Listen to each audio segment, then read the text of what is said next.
કરું બાજુમાં પોતાના પડોશમાં એક બહુ મોટો બંગલો છે, ત્યાં જઈને કહે છે કે બેન, સુશીલાજી આવ્યા, એને જોઈને જ બાજુવાળા બેન રાજી થઈ ગયા કે આ બેન કોઈ દિવસ આવે નહીં, કેટલો સરસ મજાનો પરિવાર છે, ભલે ગરીબ લાગે છે પણ ખાનદાની મહિલા છે. કીધું કે તમારા પગલાં અમારા માટે સારા છે, અંદર આવી જાઓ. એટલે કે નાના બેન, અંદર નથી આવું, મારે વધારે નહીં, મારે થોડા 5 મુઠ્ઠી પૌવા જોઈએ છે, મારે 5 મુઠ્ઠી પૌવા આપો. અરે કીધું કે 5 મુઠ્ઠીની શું કામ વાત કરો છો? અરે ડબ્બો પડ્યો છે આખો પૌવાનો, આખો ડબ્બો લઈ જાઓ. ના ના ના બેન, તમારું ઋણ નથી ચડાવવું, મારે ખાલી 5 મુઠ્ઠી આપો, હું તમને આપી દઈશ. તો 5 મુઠ્ઠી પૌવા લે છે, પોતાનો સરસ મજાના રેશમી વસ્ત્રમાં બાંધવા જતા હતા. કીધું નહીં નહીં, તમારું વસ્ત્ર નહીં, પોતાની સાડીને ફાડે છે અને કીધું કે આમાં ભરી દો. કારણ કે ખબર છે કે મારો પતિદેવ એની હાલત કહેવાનો નથી, કારણ કે કહેવાનું નથી, પણ દ્વારકાધીશને ખબર પડે કે અમારી હાલત શું છે. થીગડાવાળા કપડાં અમે પહેરીએ છીએ, તારો મિત્ર થીગડાવાળા કપડાં પહેરે છે, એની પત્ની એ ખબર પડે માટે પોતાની સાડીની પોટલી બનાવે છે. સંદેશો ભગવાનને ખબર પડે ને એટલા માટે. ને કીધું કે લો, આ પૌવા લાવ્યો છે, તમે સવારે જાઓ એટલે લઈ જજો. કીધું કે ભલે. સવારે સ્નાન કરીને તૈયાર થયા છે, એક ધોતી પહેરી છે ને એક રૂમાલ ખાલી ખભા ઉપર છે, લાકડી લઈને સુદામાજી નીકળ્યા છે. પોતે 2 દિવસથી કશું ખાધું નથી, પાણીનો ઘૂંટ પીને એમ કહેવાય કે સુદામાજી ધીરે ધીરે આગળ વધ્યા. પણ એમ કહેવાય કે હજુ તો થોડા ડગલા ભર્યા ને ત્યાં તો ચક્કર આવવા લાગ્યા છે. થોડા ગામથી બહાર નીકળ્યા ને એમ થયું કે હમણાં સુદામાજી પડશે, હમણાં સુદામાજી પડશે. ભગવાનને ચિંતા થઈ કે આ સુદામા પડશે, ક્યાંક માથે વાગશે તો હેમરેજ થઈ જશે. એટલે ગરુડજીને કીધું કે જાઓ અને સુદામાજીને યોગ્ય સ્થાને પહોંચાડી દો. તો સુદામાજી પડ્યા ને જ્યાં પડ્યા ગરુડજી મહારાજ આવે છે, સુદામાજીને લઈને એમ કહેવાય કે ઉડે છે, દ્વારકાધીશમાં ગોમતી ઘાટે ઉતારી દેશે. સુદામાજી બેભાન થઈ ગયા હતા. થોડી વાર પછી જાગ્યા, અને જેવા જાગ્યા તો ચારે બાજુ જોવે તો મોટા મોટા મહેલ ઊભા હતા. અરે કીધું કે હું ક્યાં આવી ગયો, આ બધું શું દેખાય છે? ત્યાંથી કોઈક નીકળ્યું, અરે ભાઈ ઉભા રહો, આ કઈ જગ્યા છે? અરે કીધું કે આ દ્વારકાપુરી છે. અરે હું દ્વારકાપુરીમાં આવી ગયો? એટલે કે હા, તો આમાં ભગવાન કૃષ્ણનું ઘર કયું છે, બંગલો કયો છે? તો પેલો વ્યક્તિ હસવા લાગ્યો કે આમાં કયું ઘર કૃષ્ણ ભગવાનનું છે? એવું નહીં, આ બધા ભગવાન કૃષ્ણના જ છે. ના હોય એટલે કે હા, પણ કે એ ક્યાં મળશે? એટલે કે અહીંયાથી આગળ જાઓ, એક બહુ મોટો એમ કહેવાય કે રસ્તો છે, એમાં 4થા દરવાજો ખોલજો, 4થા દરવાજે જજો, ત્યાં ગાડીથી અંદર જજો, ત્યાં ભગવાનનો મુખ્ય મહેલ છે, એમાં બેઠા હશે. સોનાના ઘર, સોનાના બંગલા, સોનાના એમ કહેવાય કે આનંદ છે, ભગવાનનો વૈભવ છે. જોતા જોતા ધીરે ધીરે સુદામાજી અંદર જાય છે. દ્વારકાધીશના સામાન્ય માણસો બધા બ્રાહ્મણને જોઈને પગે લાગે છે. સાંભળો છો ને બધા?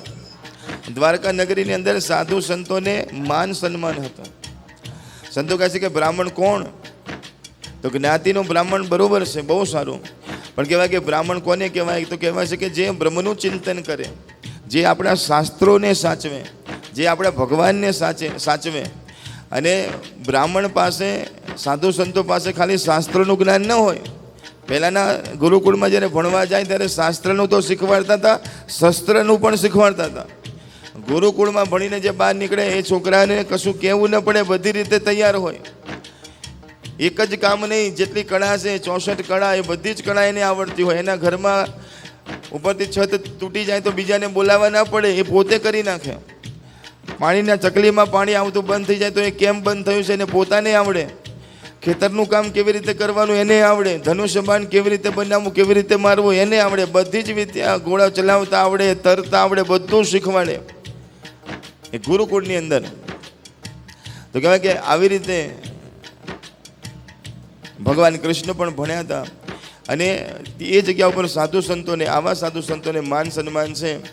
જે પહેલો મુખ્ય દરવાજો હતો ત્યાં ગાડી ગયા ને, સુદામાજીને કોઈને રોક્યા નથી, કોઈએ રોક્યા નથી. 7 દરવાજા પછી ભગવાન દ્વારકાધીશનો મહેલ આવે છે. સુદામાજી ધીરે ધીરે જાય છે, અને જ્યાં 7મો દરવાજો ખુલે એટલે ભગવાન સીધા દેખાય. તો એ 7મા દરવાજે 2 સિપાહી ઊભા હતા. એને કીધું કે મહારાજ કોણ છો? શું થયું? હમણાં 4 વાગશે ને, અત્યારે ભગવાનને જમવાનો સમય છે. હમણાં 4 વાગ્યાનો સમય થશે ને એટલે ભગવાન બહાર બેસશે અને જેને જે જોઈએ આપશે. તમારે જે જોતું હોય ને, ધન જોતું હોય, પૈસા, વસ્ત્રો, જે જોતું હોય ને, એ બધું ભગવાન 4 વાગે આપશે. માટે અહીંયા અતિથિ કક્ષ છે, ત્યાં ભોજન કરો, બેસો, આરામ કરો, 4 વાગે આવજો. એટલે કીધું ના ના ના ના ના, મારે કશું જોતું નથી, અરે હું માગવા નથી આવ્યો ભાઈ, હું તો મારા પ્રભુને મળવા આવ્યો છું, દ્વારકાધીશને. હા તો 4 વાગે મળશે, તમને જે જોઈએ આપશે. અરે લેવા નથી આવ્યો, કહું છું તો ખરો ને. અમે જોડે ભણતા હતા. એ બીજો એક થોડો અવળ્યા સ્વભાવનો હતો, એને કીધું કે ભાઈ મારા શાંતિથી કહીએ છીએ તો ખબર પડતી નથી. હમણાં 4 વાગે આવશે કીધું ને, જતા રહો અહીંયાથી, ત્યાં જતા રહો, બેસી જાઓ. બીજો કહે છે કે ભાઈ શાંતિ રાખીને હું વાત કરું છું. મારે શું થયું? અરે હું એનો મિત્ર છું, અમે જોડે ભણતા હતા દ્વારકાધીશના. એ પેલો પાછો બોલ્યો કે મહારાજ લેવું હોય બધું આપશે, એમાં કંઈ મિત્રતા બાંધવાની જરૂર નથી, બતાવવાની જરૂર નથી, તમને જે જોશે મળશે, આવા સંબંધો કાઢવાની જરૂર નથી. અરે સંબંધો નથી કાઢતો, અમે જોડે ભણતા હતા. તમારી ઈચ્છા શું છે? મારે કંઈ જોતું નથી, એક જ ઈચ્છા છે, ખાલી એકવાર જઈને કહો તો ખરા કે એનો મિત્ર આવ્યો છે, જો મળવાનો ટાઈમ હોય તો મળી લઈશ, નહીં તો હું પાછો જતો રહીશ, મારે કંઈ જોતું નથી. એટલે પેલો સારો હતો, એને કીધું કે તું ભાઈ શાંતિ રાખ, હું જઈને ભગવાનને ખાલી વાત તો કરું ને. એટલે અંદર જાય છે અને કહે છે કે દ્વારકાધીશનો જય હો. ભગવાન કોડીઓ લઈને જમવા માટે હજી મોઢામાં મૂકે ત્યાં ગાડી બોલ્યા, હા બોલો શું છે? પ્રભુ તમારું એક મિત્ર, એક બ્રાહ્મણ આવ્યા છે બ્રહ્મદેવતા, એવું કહે છે કે તમારા મિત્ર છે, મળવા માગે છે. ભગવાને કીધું કે અરે બિરાજમાન કરો, એને ભોજન કરાવો. કે ભોજન કરવાની ના પાડે છે, કહે છે કે મળવું છે. કે શું નામ છે એનું?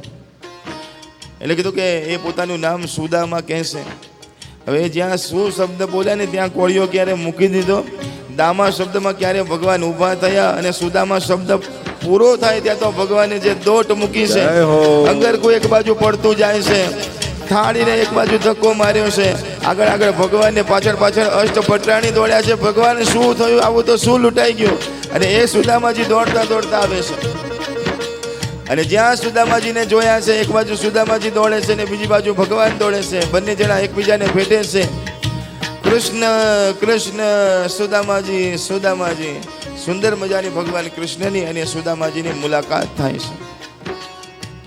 અરે દ્વારપાલો કનૈયા સે કહે દો, અરે દ્વારપાલો कन्हैया से कह दो, मिलने सुदामा गरीब आ गया है, मिलने सुदामा गरीब आ गया है। भटकते भटकते न जाने कहाँ से, भटकते भटकते न जाने कहाँ से, मिलने तुम्हारे करीब आ गया है, मिलने तुम्हारे। हालो भगवान, हालो दर्शन अपाओ। अरे द्वारपालो कन्हैया से कह दो, अरे द्वारपालो कन्हैया से कह दो, मिलने सुदामा गरीब आ गया है, मिलने सुदामा गरीब आ गया है। हरे राम राम राम सीताराम राम राम, हरे राम राम राम सीताराम राम राम, हरे राम राम राम सीताराम राम राम, हरे राम राम राम सीताराम राम राम, हरे राम राम राम सीताराम राम राम, હરે રામ રામ રામ. સુદામાજી આવે છે, જરા જોરદાર તાલી પાડીને સ્વાગત કરીએ. અને સાથે ભગવાન પણ પધારી રહ્યા છે. અને સુદામાજી શું ગાય છે? હરે કૃષ્ણ કૃષ્ણ કૃષ્ણ હરે હરે, હરે રામ રામ રામ હરે હરે, हरे कृष्ण कृष्ण कृष्ण हरे हरे, हरे राम राम राम राम। સુદામાજીની નજર ભગવાન કૃષ્ણ ઉપર પડી છે અને કૃષ્ણ ભગવાનની નજર સુદામાજી ઉપર પડી છે. કૃષ્ણ સુદામાજી દોડ્યા છે. પ્રભુ પ્રભુ મારી માળા પડી જશે, મારી લાકડી પડી જશે, મારા પ્રભુ ક્યાં ગયા? પણ હરે કૃષ્ણ કૃષ્ણ કૃષ્ણ હરે હરે હરે રામ રામ રામ હરે હરે હરે કૃષ્ણ કૃષ્ણ કૃષ્ણ હરે હરે હરે રામ રામ રામ હરે હરે. સુદામાજી ચાલતા આવ્યા છે ને એટલે પગમાં કાંટા વાગ્યા છે એટલે ભગવાને કાંટા કાઢ્યા, લાકડી લાકડી ગઈ છે. વાહ વાહ વાહ. સુદામાજીને સુંદર મજાના આસન ઉપર બિરાજમાન કરે છે. ભગવાન એમના ચરણમાં બેસી જાય છે, સુદામાજીના ચરણ ધોવે છે. ભગવાન એ સુંદર મજાનું જળ આખા દ્વારકાની અંદર એમ કહેવાય કે છંટાવે છે. સુંદર મજાના ભગવાન સુદામાજીને તૈયાર કરે છે, સ્નાન કરાવે છે અને પોતાના જેવા કપડાં પહેરાવે છે. 56